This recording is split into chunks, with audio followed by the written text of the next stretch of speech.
Garbė Jėzui Kristui. 25 diena. Vardant Dievo, Tėvo ir Sūnaus ir Šventosios Dvasios. Amen. Į Tave, Marija, nuolankiai aukščiausia tarnaitė, kuri pažinai jaunos širdies sumišimą amžino Dievo pasiūlymo akivaizdoje, su pasitikėjimu te žvelgia 3 tūkstantmečio jaunuoliai. Padaryk juos sugebančius priimti Tavo Sūnaus kvietimą, savo gyvenimą padaryti visišką dovaną Dievo garbei. Duok jiems suprasti, kad tarnavimas Dievui pripildo širdį ir kad tik tarnaujant Dievui ir Jo karalystiai, save išpildome pagal dieviškai planą ir gyvenimas tampa šlovės giesme švenčiausiai trejybei.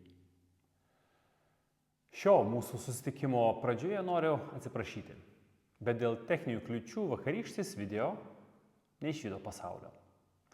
Labai tikiuosi, kad tai daugiau nepasikartos, na o šiandien pakalbėkime apie atpirkimą ir sutaikinimą. Kartais terminai, kuriuos naudojame, yra tiek įprasti, kad mes nustojame juos girdėti arba kreipti juos dėmesį. Tokie terminai ar išsireiškimai kaip Evangelija ar geroji naujiena, kurie neretai mūsų sąmonėje yra geriausiu atveju vienas kitą papildantis, o gal net tik einantis kažkur šalia. O juk iš tiesų, žodis Evangelija iš graikų kalbos ir verčiasi kaip geroji naujiena arba geroji žinia. Todėl mūsų sąmonėje išgirdus Evangeliją turėtume automatiškai girdėti geroji naujiena ir atvirkščiai. Tačiau tam, kad pilnutinai suprastume gerosios naujienos mastą ir jos gerumą, mums reikia geriau suprasti tą kontrastą, kuris atsiranda palyginus ją, gerąją naujieną, su blogąja naujiena, tai yra su nuodėme. Prieš kurį laiką kalbėjau jums apie nuodėmę, kaip apie vergovės galimybę ir pagrindą, vergovę, iš kurios mus išvaduoti atėjo Jėzus. Tad šiandienos kontekste, būtent šiame kontekste, Jėzus labai aiškiai siunčia mums žinią, kad jis yra mūsų goelis. Kitaip sakant, mūsų artimiausias giminaitis arba atpirkėjas. Tačiau Jėzus mus atperka ne tik nuo skolos ar nuo pačios vergovės, Jėzus mus išperka iš mirties gniaužtų, prie ko priveda vergavimas nuodėmei.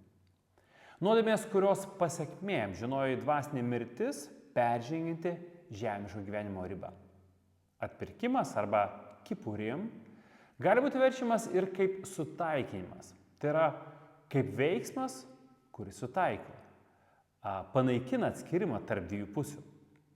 Ir sandoros kontekste Izraeliui sulaužius sandorą, sutaikinimas tampa būtinas. Deja, pirmasis sandoros sulaužimas įvyks labai greitai po sandoros sudarimo, tai yra praėjus vos 40 dienų. Išėjimo knygoje mes galime matyti galimas nuodėmės pasekmes, tai yra mirtį, nuo kurios užsitraukimo tauta bando išsigelbėti per Mozę. Iš Išėjimo knygos. Nusidėjote sunkią nuodėmę, betgi nūn aš užkopsiu pas viešpatį, galbūt pajėgsiu atlyginti už jūsų nuodėmę. Ir kaip Mozė stoja Dievo akivaizdoje? Prisiminkime, jis prašo sutaikinti, už tai siūlydamas savo gyvybės auką, kurią Dievas atsisako priimti. Bet šioje vietoje jau aiškiai yra parodoma atpirkimo kaina ir vertė. Ir Mozė tokią auką siūlo tik už gyvenimo grąžinimą šiame gyvenime. O kai kalbame apie Kristų, kalbam apie sutaikinimą ne tik šiam, bet ir amžinajam gyvenimui. Po šio nutikimo Dievas perduoda tautai nurodymus apie individualias aukas už nuodėmes, o taip pat kasmetinį sutaikinimo dienos įsakymą, Jom Kipur, jo šventimą. Šios netobulos aukos atnašaujamos kartą metuose iš Dievo malonės, duodant atleidimą nuo nuodėmių pasekmių. Tačiau jos buvo tik pirmtakas tos tobulos aukos, kuri bus Kristaus paaukota viena ir visiems laikams ir už visus mus. Dabar norėčiau pakviesti pažvelgti į laišką Žydams, kur autorius nagrinėja kasmetinės vyriausiojo kunigo atliktas aukas ir Kristaus auką. Galėtumėt patys paskaityti laišką žydams 9 skyriaus 11-15 eilutės ir laišką žydams 10 skyriaus 11-18 eilutės. Žvelgdami į šios tekstus galėsime pamatyti, kuo tai yra Kristaus auka yra panaši ir kuo viršė senosios sandoros aukas. Taigi, nors senosios sandoros aukos ir buvo gelbstinčios, tačiau Kristaus auka jas visas viršė 3 būdais. Pirmasis. Kristus įžengė ne į žemišką padangtę, bet į tikrąją šventovę, paties Dievo buveinę danguje.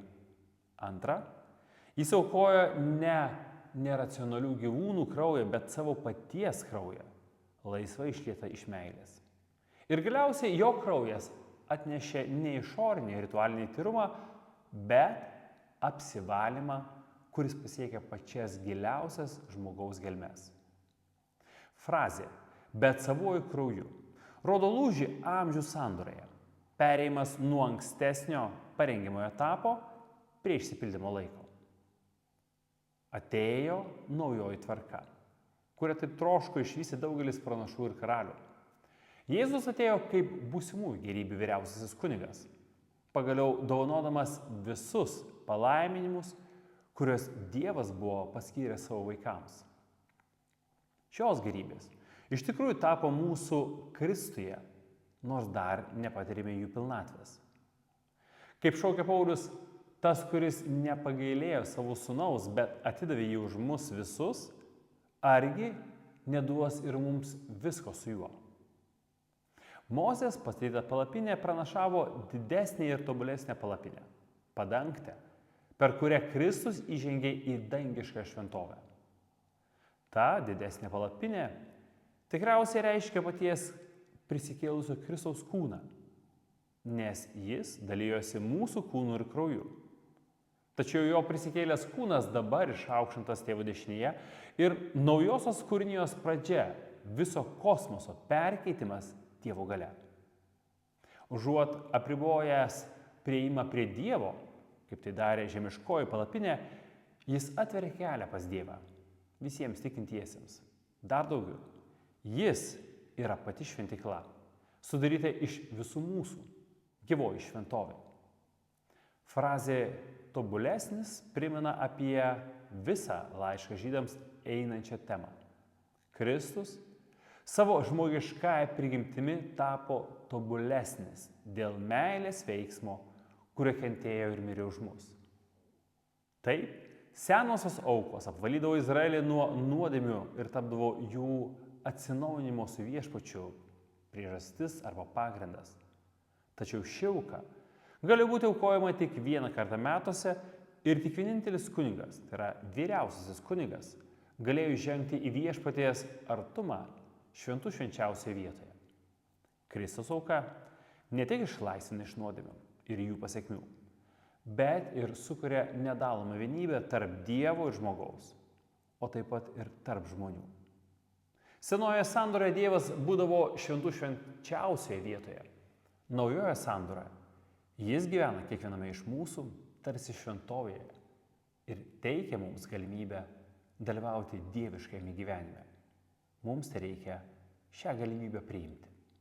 Garbė Dievui, Tėvui ir Sūnui ir Šventai Dvasiai, kaip buvo pradžioje, dabar ir visados ir per amžius. Amen. Su Dievu, vardan Dievo, Tėvo ir Sūnaus ir Šventosios Dvasios. Amen.